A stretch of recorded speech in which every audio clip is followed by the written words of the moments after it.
मोल अवधारणा या mole concept की अगर हम मैथमेटिकल पोर्शन की बात करें तो इसके अंदर हमें मोलों की संख्या फाइंड करना होता है।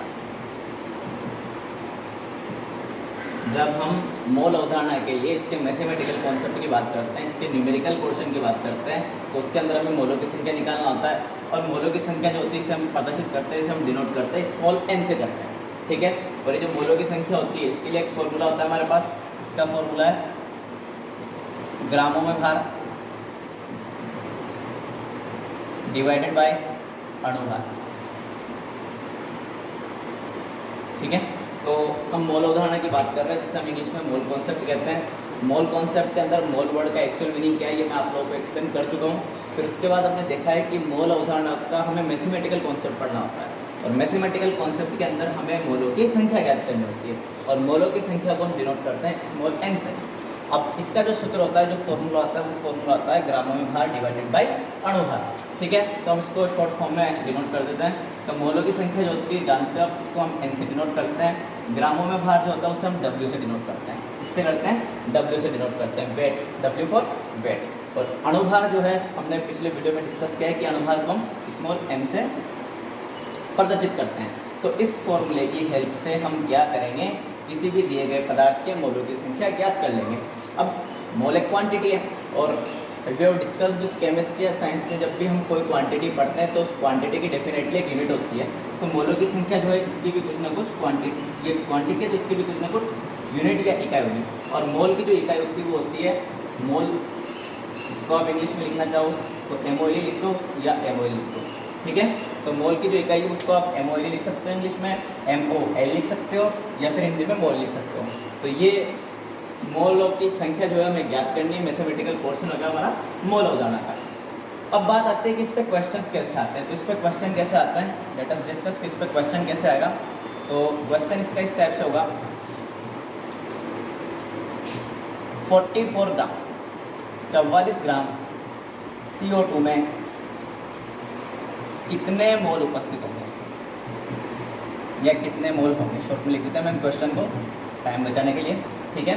तो हमें जो ग्रामों में भार दे रखा है वो दे रखा है 44 यानी 44 और हमें एक कंपाउंड दे रखा है CO2 और हमारे पास फॉर्मूला है N = W/M, क्योंकि हमें इस क्वेश्चन के अंदर फाइंड क्या करना है, मोलों की संख्या फाइंड करनी है। और मोलों की संख्या फाइंड करने के लिए हमारे पास फॉर्मूला क्या है, N = W/M। तो N क्या होता है, N होता है मोलों की संख्या जो कि हमें फाइंड करना है। W क्या होता है, भाई इजी क्वेश्चन है बिल्कुल। जिस भी क्वांटिटी, जिस भी वैल्यू के पीछे ग्राम यूनिट लगी हो, ठीक है, वही आपका ग्रामों में भार होगा, वही आपका W होगा, ठीक है। तो फॉर दिस पर्टिकुलर क्वेश्चन अगर मैं आपसे पूछूं कि what is the value of W, तो your answer should be 44। What should be your answer, your answer should be 44, क्योंकि जो ग्रामों में भार है वो कितना दे रखा है, 44 ग्राम दे रखा है। अब बात आती है M क्या होता है, M होता है अणुभार। M क्या है यहाँ पे, M होता है अणुभार और अणुभार हमें फाइंड करना होता है जो भी कंपाउंड में दे रखा होता है, जो भी यौगिक हमें दे रखा होता है उस यौगिक के अनुसार। हमें जो यहाँ यौगिक दे रखा है CO2 दे रखा है, ठीक है। पिछले वीडियो में, पिछली क्लास में हमने सीखा था कि अणुभार या मोलिकुलर मास जो होता है उसे हम कैसे निकालते हैं। तो देखो कैसे निकालते हैं, एक बार फिर देख लेते हैं।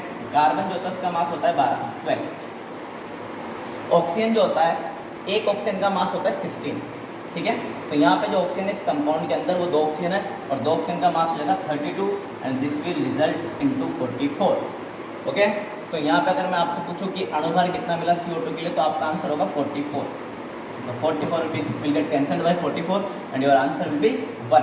अब 1 क्या है हमारे पास, 1 आया हमारे पास मोलों की संख्या, ठीक है। और मोलों की संख्या के लिए मैंने आपको यूनिट बता रखी है। आप चाहो तो हिंदी में मोल लिख दो, MOLE लिख दो या MOL लिख दो, ठीक है। मैंने MOL लिख दिया, कुछ भी लिख सकते हो आप, तीनों से, ठीक है। तो आपका एक क्वेश्चन हो गया। चलो मैं आपको एक और क्वेश्चन लिख देता हूँ बोर्ड पे आपके लिए। अगला जो क्वेश्चन हम प्रैक्टिस के लिए ले रहे हैं, ठीक है भाई। तो मोल कॉन्सेप्ट को आप इजी जरूर है लेकिन इसको लाइटली नहीं लेना है, इस पर हर कंपटीशन में क्वेश्चन आता है, ठीक है। तो अगला जो क्वेश्चन है हमारा वो है 36 ग्राम H2O में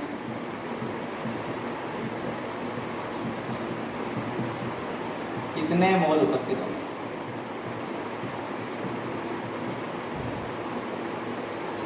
ठीक है, तो हमारे पास जो क्वेश्चन है हमें मोल पूछा गया है कितने मोल उपस्थित होंगे। तो we have to find the number of moles in this particular question और formula for finding the moles is N = W/M। So N हमें फाइंड करना है। W होता क्या है, ग्रामों में भार होता है। ग्रामों में भार कितना दे रखा है इस क्वेश्चन में, 36 दे रखा है। तो हमारे पास W का वैल्यू है 36 ग्राम, और जो M का वैल्यू होता है वो हमें जो कंपाउंड होता है उस कंपाउंड से फाइंड करना होता है। तो हमारे पास कंपाउंड क्या है यहाँ पे, H2O। तो इस H2O के हेल्प से हमें H2O का M फाइंड करना है। तो M हम कैसे फाइंड करेंगे, हाइड्रोजन कितने हमारे पास, 2। H2O के अंदर 2 हाइड्रोजन एटम है, एक हाइड्रोजन एटम का मास होता है 1, तो 2 का हो जाएगा 2। अब एक टाइप का एलिमेंट, एक टाइप का एटम खत्म हो गया तो हमें प्लस का साइन यूज़ करना है। ऑक्सीजन 16 होता है मास, अभी देखा अपन ने ऑक्सीजन का 16 होता है, तो ऑक्सीजन का 32 होता है यहाँ पे, तो रिजल्ट आएगा आपका 18U। तो इन वैल्यूज़ को हमें यहाँ पुट करना है। N = W/M, W हमारा 36, जिस वैल्यू के पीछे ग्राम लिखा होगा वो वैल्यू आपकी W की वैल्यू होगी, दैट्स इट। और जो M होगा वो आपको फाइंड करना है और W को डिवाइड कर देना है M से। अब देखो मैं आपको एक चीज़ ये बताता हूँ, इतना साल से मैं पढ़ा रहा हूँ, मैं देखता हूँ अक्सर बच्चे क्या गलती करते हैं, जो M का वैल्यू मिलता है उसको रख देते हैं ऊपर और W का वैल्यू रख देते हैं नीचे, और जाहिर सी बात है आंसर आपका गलत आना ही है।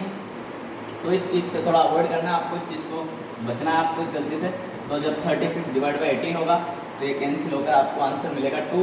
और आपने फाइंड किया मोलों की संख्या N, मोलों की संख्या की यूनिट होती है आपकी मोल, लिख दो हिंदी में, या MOL लिख दो, या MOL, तीनों आपके आंसर सही, ठीक है।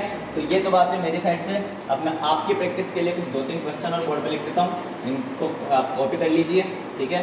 मोल अवधारणा जो है काफ़ी लंबा टॉपिक है, अभी ये ख़त्म नहीं होना है।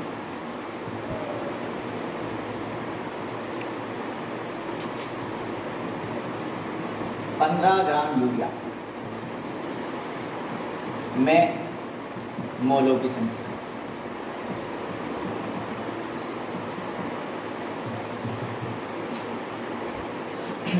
ठीक है। दूसरा जो क्वेश्चन मैं आपको देता हूँ वो है आपके लिए 22 ग्राम CO2। वही क्वेश्चन में रिपीट करता हूँ थोड़ा सा, 22 ग्राम दे दिया है, पिछले क्वेश्चन में क्वांटिटी दी 44 ग्राम, इस बार क्वांटिटी मैंने ले लिया 22 ग्राम। 22 ग्राम CO2 में मोल निकालना है आपको, वही मोलों की संख्या। इन शॉर्ट मैंने क्वेश्चन लिख दिया है। अगला क्वेश्चन मैं आपको दे सकता हूँ, तो वो कुछ नहीं है, सेम पैटर्न फॉलो करना है आपको, W/M, दैट्स इट, वही यूनिट आपको मोल यूज़ करना है, ठीक है। थर्ड जो क्वेश्चन मैं आपके सामने लिख रहा हूँ, थर्ड क्वेश्चन में इसलिए लेते हैं 51 ग्राम अमोनिया देता हूँ मैं। तो बताया मैंने आपको अमोनिया का फॉर्मूला क्या होता है, मोलों की संख्या। ये तीनों क्वेश्चन आपके लिए हैं, इन दोनों क्वेश्चंस को आप सोल्व करो, ठीक है। Thank you.